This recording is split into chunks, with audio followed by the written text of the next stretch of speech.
গোলকেহাট পান্তুবিনেসা বালিকা উচ্চ বিদ্যালয় থেকে সবাইকে স্বাগতম।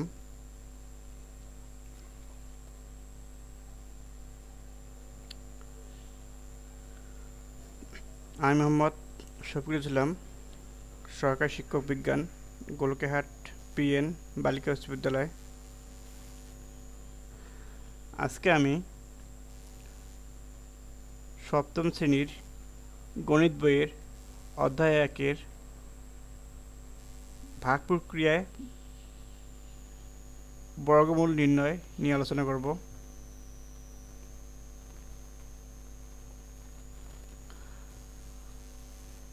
গত 29শে অক্টোবর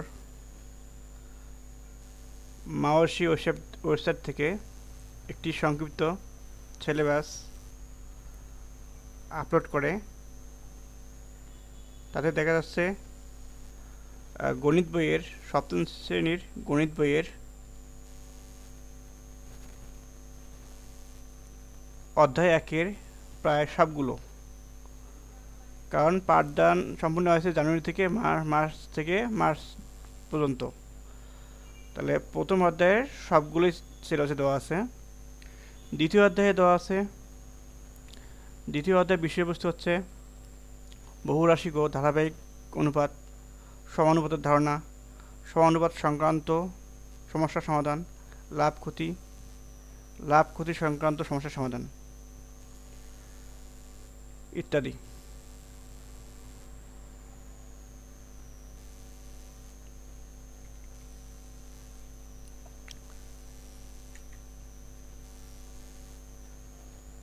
তৃতীয় অধ্যায় থেকে আছে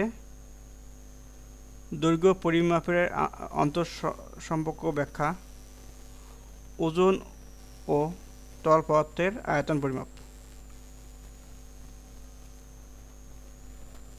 চতুর্থ অধ্যায় থেকে আছে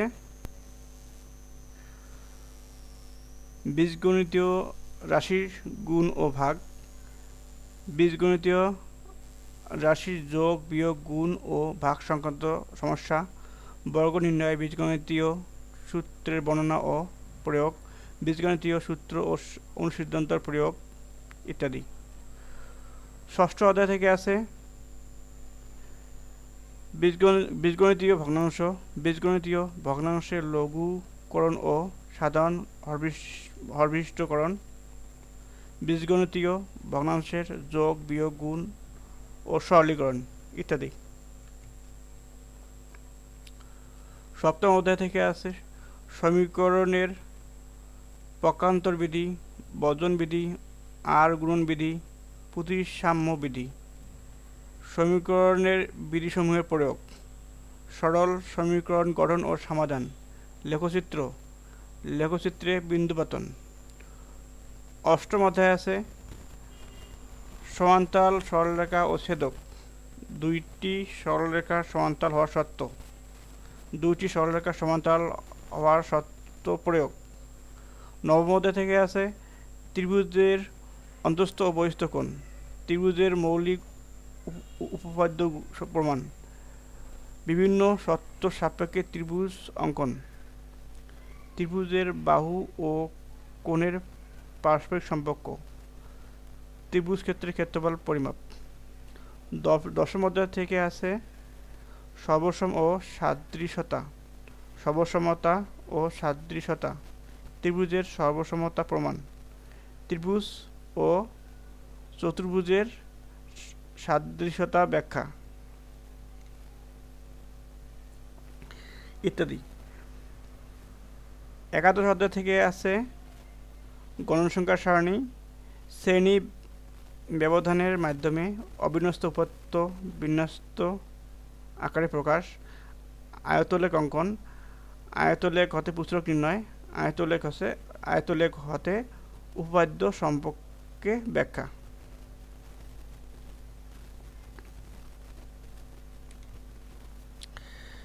মোটামুটি সিলেবাসে অনেক দেওয়া আছে। সংক্ষিপ্ত সিলেবাস এখানে বললেও না, সংক্ষিপ্ত না, মোটামুটি সিলেবাসটা একটু বড় আছে। আজকে আমরা আলোচনা করব ভাগের সাহায্যে বর্গমূল নির্ণয়।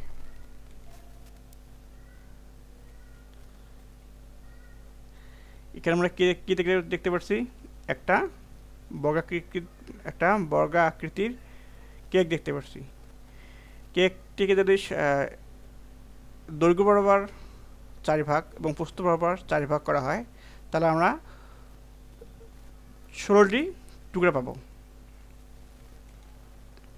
তাহলে 4 বর্গ 16, এখানে দৈর্ঘ্য 4 প্রস্থ 4, তাহলে 4 4 16, 4 বর্গ 16। আবার 16 বর্গমূল 4, তাহলে রুট 16 সমান 4,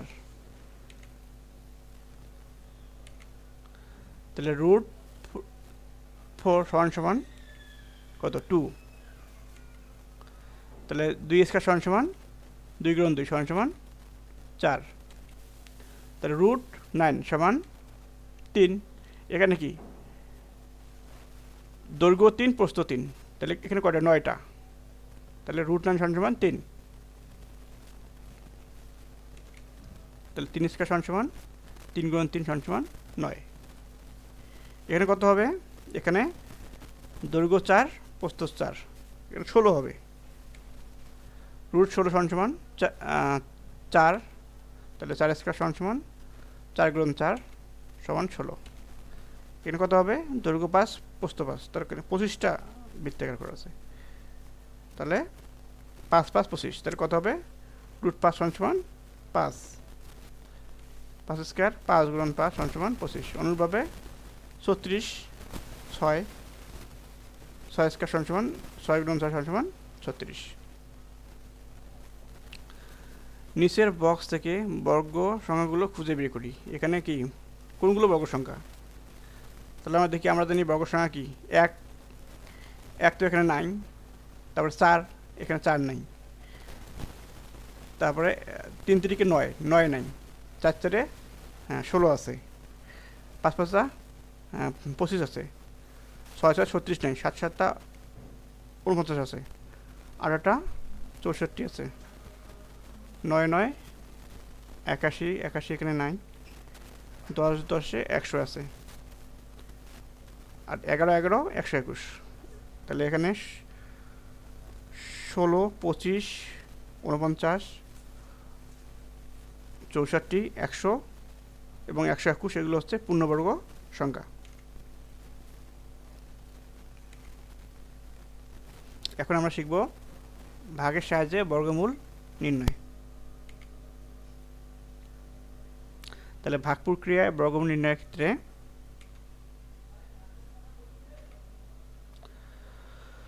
এখানে কত 2304, প্রথমে সংখ্যাটি লিখি। ধাপ 1, প্রথমে সংখ্যাটি লিখি, 2304 সংখ্যাটি লিখি। তারপর ধাপ 2, ডান দিক থেকে 2টি করে অঙ্ক নিয়ে জোড়া গঠন করি।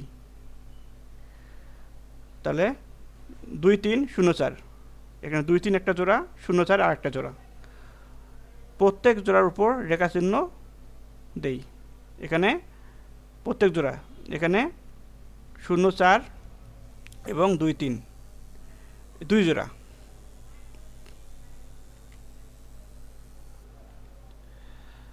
ধাপ 3, ভাগের সময় যেমন খাড়া দাগ দেওয়া হয়, ডান পাশে তদ্রূপ একটি খাড়া দাগ দেই। এখানে ডান পাশে একটি খাড়া দাগ দিতে হবে ভাগের মতো। তারপর প্রথম জোড়াটি 23, এখানে প্রথম জোড়া কত 23, এর পূর্ববর্তী বর্গ সংখ্যাটি 16, তাহলে 23 এর পূর্ববর্তী বর্গ সংখ্যা 16, 4 4 16, আর 23 এর পরবর্তী বর্গ সংখ্যা 25, 25 কি 23 থেকে বড়, তাহলে আমাদের 23 এর পূর্ববর্তী সংখ্যা 16, যার বর্গমূল 4। খাড়া দাগের ডান পাশে লিখি। তাহলে এখানে 16, 23 এর পূর্ববর্তী বর্গ সংখ্যা 16, আর 16 বর্গমূল 4।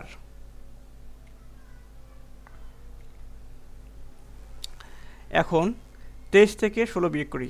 23 থেকে 16 বিয়োগ করলে কত হয়? 7। তাহলে 23 থেকে 16 বিয়োগ করলে কত হয়? 7।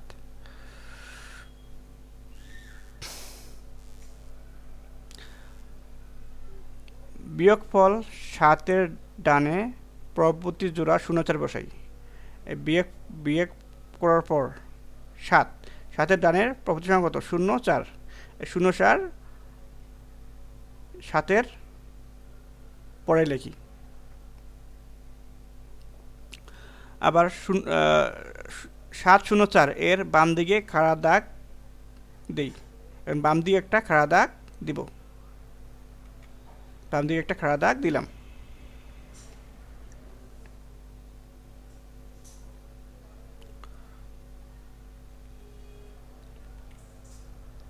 তারপর ভাগফলের ঘরের সংখ্যা 4 এর দ্বিগুণ 4 গুণ 2 সমান 8 নিচের খাড়া দাগের বাম পাশে বসাই। তাহলে এখানে আমরা কত বসাবো? 4 এর দ্বিগুণ কত? 8। এখানে আমরা 8 বসাবো।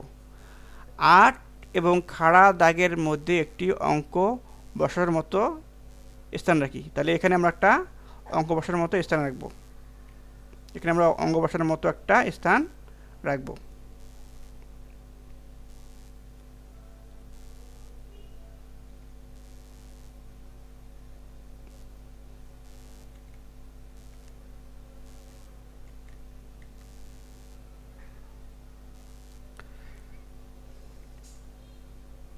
স্থান রাখি, হ্যাঁ। এখন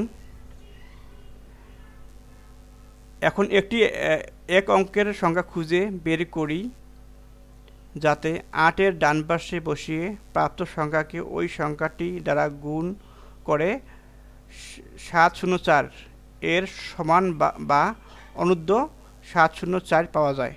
এক্ষেত্রে 8 হবে। 8 সংখ্যাটি ভাগফলেও 8 সংখ্যার ভাগফল 4 এর ডান পাশে বসাই। এখন আমাদের ডান পাশের ঘরে এমন একটি সংখ্যা বসাতে হবে যাতে ওই সংখ্যা দ্বারা গুণ করলে আমরা কি 704 এর কাছাকাছি সংখ্যা পাই। এখন আমরা এভাবে করতে পারি: 8 1 গুণন 1, 8 2 গুণন 2, 8 3 গুণন 3, 8 4 গুণন 4, 8 5 গুণন 5, 8 6 গুণন 6, 8 7 গুণন 7, 8 8 গুণন 8। এখন 8 8 গুণন 8, 8কে যদি আমরা 8 দ্বারা গুণ করি তাহলে আমরা পাবো কত? 704। এখন এই 8 আবার আমরা এই ঘরে বসাবো। এই 8 আমরা এই ঘরে বসাবো। তাহলে আমাদের মিলে গেছে। তাহলে 8 8 গুণন 8। আবার 8 9 গুণন 9 যদি আমরা বসাই, 8 9 গুণন 9 করলে বেশি 704 বেশি হয়ে যাবে। তাহলে 8 8 গুণন 8।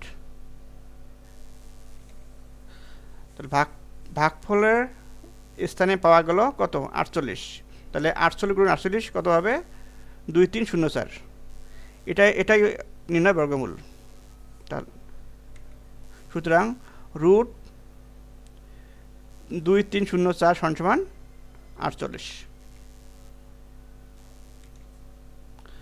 ভাগের সাহায্যে বর্গমূল নির্ণয় করার সময় সংখ্যার ডান দিক থেকে জোড় বাঁধতে গিয়ে শেষ অঙ্কের জোড় না থাকলে একে জোড় ছাড়াই গণ্য করতে হবে। যদি এখানে 1 2 3 4 চারটা সংখ্যা না হয় যদি 5টা সংখ্যাতে থাকতো তাহলে আমরা বাকি যে সংখ্যাটা ওটা খালি রাখতাম। বেজোড় সংখ্যার ক্ষেত্রে আমরা একটা সংখ্যা ফাঁকা থাকবে। বেজোড় সংখ্যার ক্ষেত্রে একটা সংখ্যা জোড়া হবে না, একটা সংখ্যা একাই থাকবে।